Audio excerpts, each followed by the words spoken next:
Kami baru saja mendapatkan informasi pukul 11.41 tadi, gempa susulan kembali terjadi di Cianjur, Jawa Barat.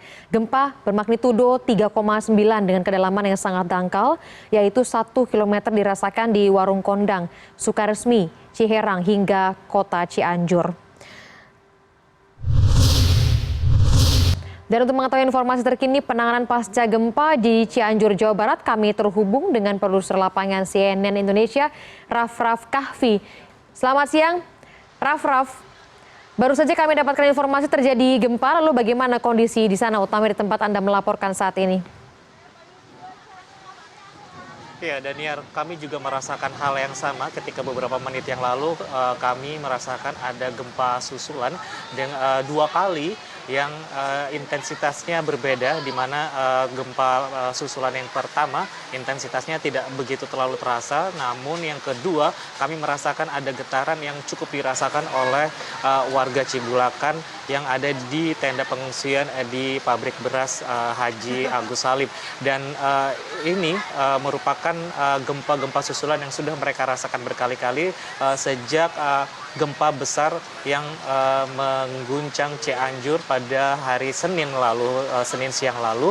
Mereka juga akhirnya bisa bertahan dengan keadaan atau juga fasilitas yang minim, karena rumah tempat tinggal mereka pun juga saat ini rata dengan tanah. Saya juga ingin menginformasikan kepada Anda, Daniar, bahwa di saat mereka masih bertahan dari penderitaan akibat guncangan gempa, di mana harta benda, kemudian juga sanak keluarga juga mereka masih ada yang belum ditemukan.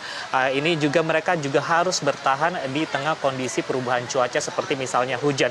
Apalagi jika tenda yang mereka tempati ini tidak representatif lagi untuk sebagai atau digunakan sebagai tempat pengungsian.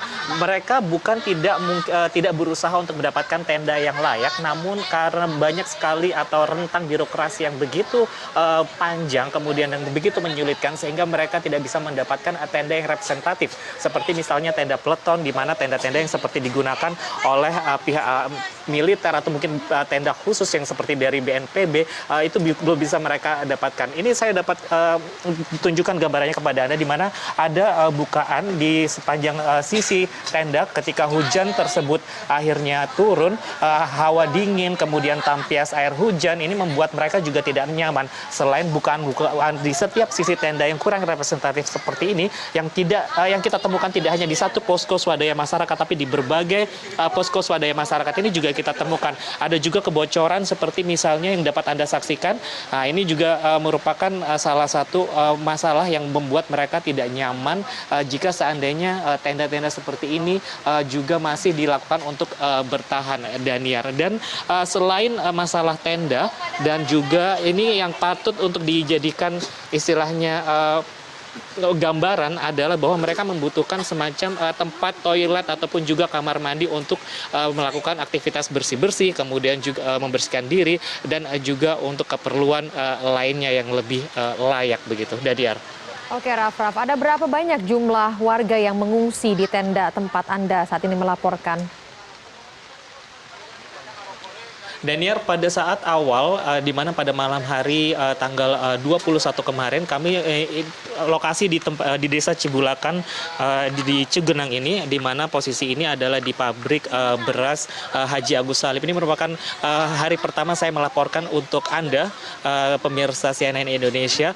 Di awal ada sekitar 200-300 warga yang bertahan di penampungan atau di posko penampungan swadaya masyarakat ini. Namun jumlahnya saat ini juga sudah berkurang. Saya tadi mendapatkan informasi bahwa beberapa keluarga ada yang dijemput oleh keluarga lainnya untuk pindah ke tempat yang jauh lebih aman dan juga lebih layak, dan sehingga agak sedikit berkurang sekitar mungkin di atas 50 atau sampai 100, di mana mereka ini pun juga bertahan di sini dikarenakan berbagai alasan, seperti misalnya mereka tidak ingin meninggalkan rumah mereka yang di sekeliling tenda ini, karena mereka masih menjaga aset-aset seperti rumah mereka, kemudian juga mereka tidak ingin jauh dari jalan raya besar di mana bantuan-bantuan yang biasanya bisa mereka dapatkan, sehingga untuk bertahan di tempat seperti ini pun merupakan jalan terakhir yang bisa mereka lakukan sambil menunggu